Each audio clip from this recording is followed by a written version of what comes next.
Salut à tous, aujourd'hui on se retrouve pour la fameuse vidéo sur le BUT. Ma première année en BUT informatique, j'ai pris plein de notes pour rien oublier. Donc je pense que cette vidéo va durer quand même pas mal de temps puisque ma vidéo sur l'école d'ingénieur a duré 20 minutes, donc là je pense qu'elle va durer autant de temps. Alors déjà, j'ai noté quelques questions qui sont souvent revenues, qu'on pose souvent. Déjà, combien y a-t-il d'étudiants dans une promo en BUT informatique? Alors déjà, on est environ 90, et pour le nombre de filles, pour ceux que ça intéresse, nous on était une dizaine de filles. Donc pour 90, c'est pas énorme, mais en même temps, dans ce domaine, il n'y a pas beaucoup de filles, donc voilà. Mais il y en a de plus en plus. Je sais que cette année, ils sont plus que nous. Il y a plus de filles. Donc voilà. C'était juste pour l'information sur le nombre de personnes. Et mon amie qui est en BUT informatique et électronique, elle a à peu près... Enfin, il y avait à peu près autant de monde en première année. Parce qu'en deuxième année, c'était pas pareil, vu qu'il y a des gens qui partent. Comme moi, j'ai quitté mon école d'ingénieur, donc voilà. Parce que c'est quand même compliqué comme étude, faut pas nier. Donc, après, c'est comment s'organisent les examens. Bah, déjà, c'est en contrôle continu, donc tu en as toute l'année. Dès que tu finis une matière, en fait, t'as un examen, et des fois t'en as aussi au milieu. En fait, tout dépend des matières. Il y a des matières, ça va être juste un examen final, mais on n'a pas une semaine d'examen en fait. C'est dès que t'as fini la matière, bah il y a un examen, je dirais une semaine après, un peu comme ça. Ou sinon, il y a des matières où les professeurs préfèrent qu'il y ait plusieurs contrôles. Donc en général, on n'a pas plus de 2 ou 3 contrôles par matière. Donc par exemple, on arrive à la moitié du programme et donc du coup on fait un contrôle pour vérifier que c'est bien acquis, voilà. Et donc après, comment le BUT est structuré? Donc on a les ressources, en fait c'est les matières un peu comme on a au lycée, enfin sauf que c'est pas les mêmes matières. Et ensuite on a les SAE, en fait c'est des projets en groupe, donc tout dépend du projet. On n'a pas forcément le même nombre par groupe. Il y a des SAE où on est 2, d'autres 3, d'autres 4. Ça dépend des SAE, de ce que les profs pensent qui est le mieux pour la SAE, puisqu'en fonction des projets, c'est les profs qui choisissent en fait combien on est par groupe. Mais après, c'est toi qui choisis tes groupes. Après, ils peuvent décider qu'ils veulent pas ce groupe-là pour une question de niveau. Si t'es très très bon dans ce domaine et que l'autre n'est pas très bon, bah du coup en fait tu vas te retrouver à tout faire. Du coup c'est pour ça que en fait s'il y a un trop gros écart, ils peuvent décider que vous puissiez pas être ensemble dans le groupe. Donc voilà, après ça dépend aussi des projets. On a les projets du premier semestre. Les premiers projets, ils font pas attention à ça puisqu'ils connaissent pas encore votre niveau, donc voilà. Pour les cours, on a les CM. Donc les CM, c'est les cours magistraux, donc les cours en amphi.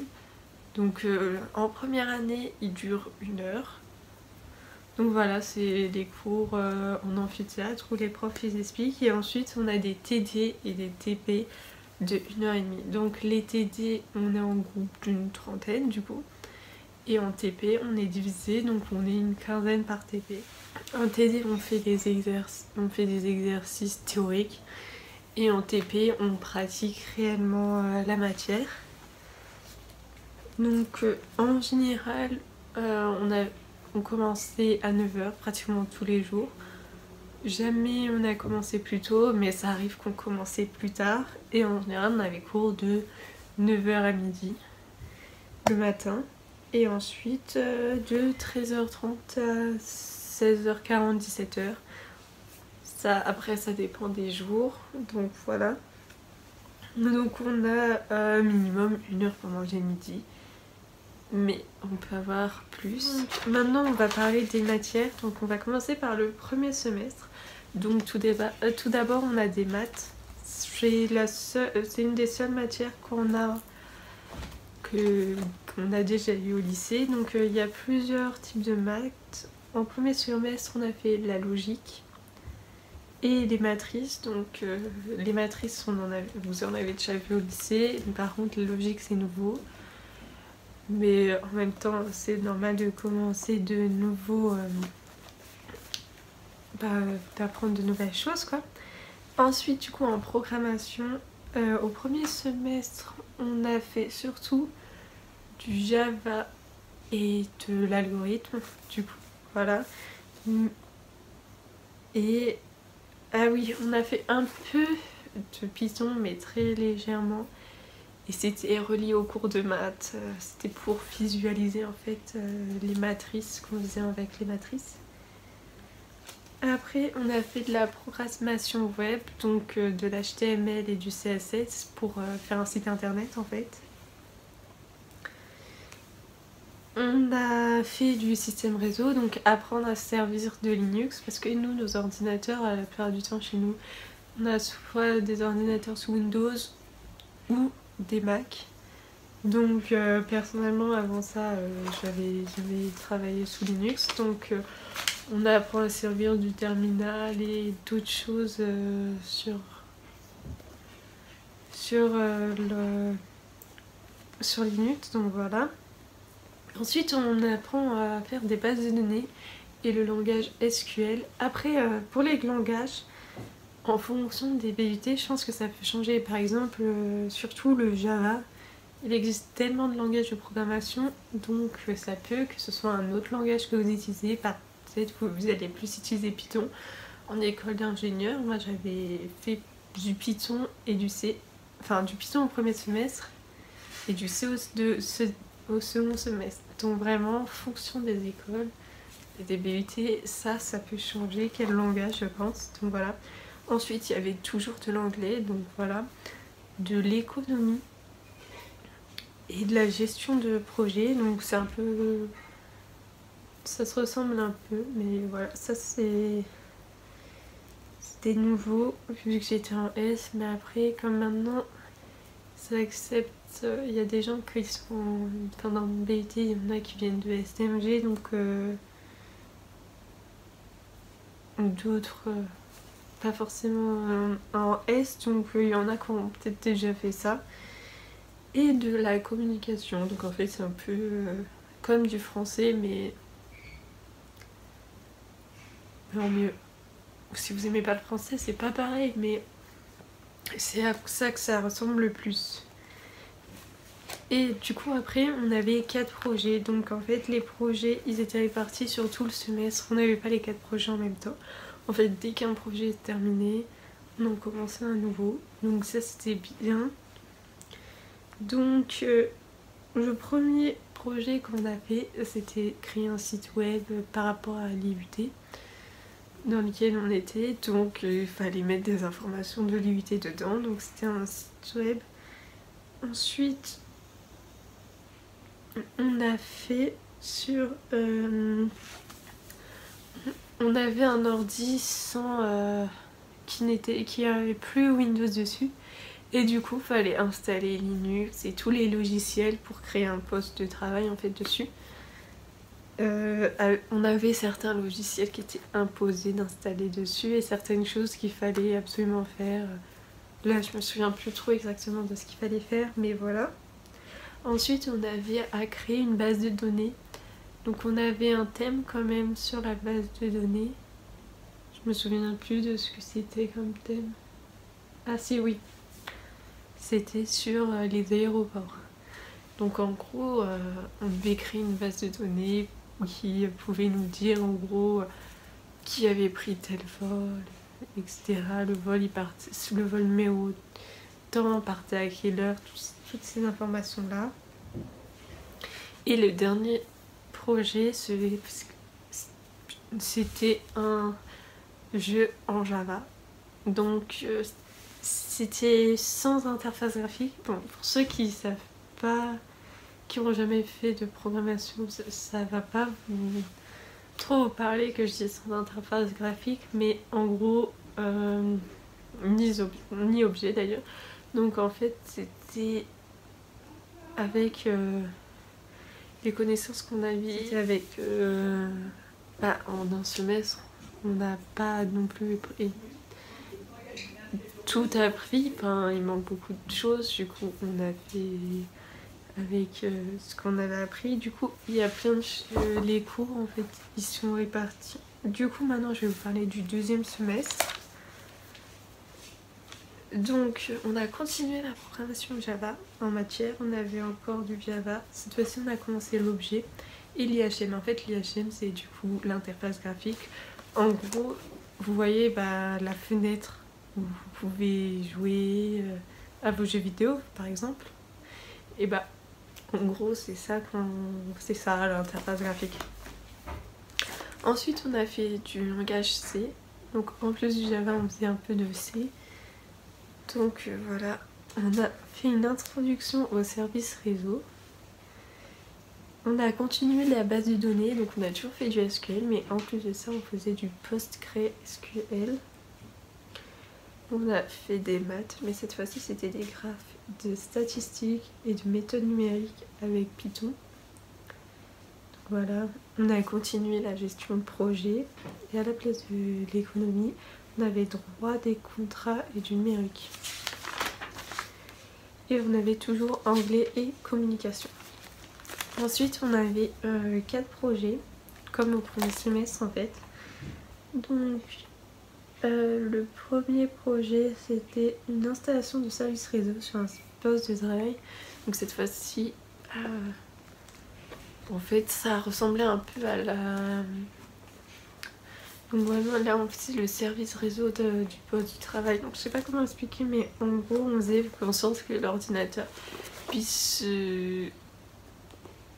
se connecter au réseau et plein d'autres choses comme ça. Ensuite il y avait une autre exploitation d'une base de données. Donc cette fois-ci c'était sur des pays, sur des informations sur les pays, et on devait... ça ressemblait un peu à ce qu'on avait fait au premier semestre, sauf que cette fois-ci en fait c'était sur des informations sur des pays du monde. En fait tu choisissais un pays en fonction de ton prénom ou de ton nom de famille, parce que bon, ma pote, son prénom commence par un W. Donc bon, il n'y avait pas énormément de pays. Il n'y a pas énormément de pays qui commencent par un W. Là je pourrais même pas vous en citer un. Donc du coup c'était plus simple qu'elle prenne avec son nom de famille en fonction de... Enfin... C'était juste comme ça, hein. Donc voilà quoi. C'était pas très important non plus que ça forcément la préparer. Mais c'était pour qu'on choisisse pas tous les mêmes pays. Ça faisait une petite contrainte. Et ensuite on avait le développement d'un jeu. Donc cette fois-ci c'était avec une interface graphique. Et aussi du coup une exploitation d'un algorithme, d'un problème en Python. Donc en fait c'est un problème de maths qu'on devait résoudre avec Python. Donc voilà, c'était ça. Donc après du coup je vais vous parler de comment comment on est noté. Donc en fait les matières et les projets sont répartis dans 6 compétences au premier semestre et au deuxième semestre, et on est noté pour l'année. On n'est pas noté par semestre mais par année. Et donc voilà, il faut valider toutes les compétences. Donc il faut avoir 10 pour valider la compétence. Mais après tu peux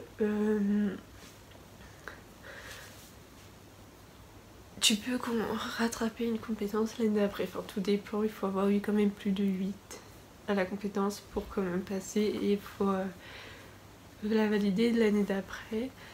Ça se compense en année. Et en fait les projets ils comptent 40% d'une compétence, et les 60 autres % c'est le mixte de plusieurs matières. Une matière peut compter pour plusieurs compétences. Mais par exemple, elle va compter pour 20% de la première compétence et 10% ou 3% dans une autre, mais elle compte quand même. Donc voilà, en fonction des matières, ils vont pas compter de la même manière. Par exemple, l'anglais, il y avait un pourcentage de pas plus de 6%, mais ça peut changer, ça peut vraiment jouer sur une matière et elle comptait pratiquement dans toutes les compétences en fait. Donc voilà. Bon, je pense que j'ai dit tout ce que j'avais à dire sur mon année. Je peux vous donner mon ressenti pour finir. Bah, franchement, moi j'ai passé une super année en BUT informatique. D'ailleurs, je l'ai validé et je suis cette année en 2e année, donc ça c'est trop cool. Si vous avez des questions plus précises sur le BUT informatique, je serais ravie d'y répondre dans les commentaires de cette vidéo. Ce qui était bien, c'est que du coup, par rapport à l'école d'ingénieur, je vais faire juste cette petite comparative, mais on est beaucoup plus encadré, donc voilà. Après, c'est un nouveau programme, donc on ne connaît pas encore tout sur le BUT informatique, puisqu'on est la première année, on ne sait pas tout sur tout. Donc voilà, avec le fil des années, on saura plus de choses. Mais vraiment, s'il y a des choses que j'ai pas dit sur la vidéo et que vous posez des questions, bah, posez-les moi en commentaire. J'essaierai de répondre, parce que je vois pas toujours comment poser des commentaires. Mais franchement, je vais faire attention à voir les commentaires de cette vidéo parce que c'est important. Mais donc voilà. Moi je suis très contente, je trouve que par rapport à moi c'est plus adapté à une école d'ingénieur puisque t'es plus encadré mais quand même moins qu'au lycée, t'as plus de liberté. Ah oui, et les absences comptent, si t'as trop d'absences, tu peux avoir des points en moins. Donc voilà, bon, j'espère que cette vidéo vous a plu, si ça vous a plu n'hésitez pas à mettre un pouce bleu et on se retrouve dans une prochaine vidéo. Bye.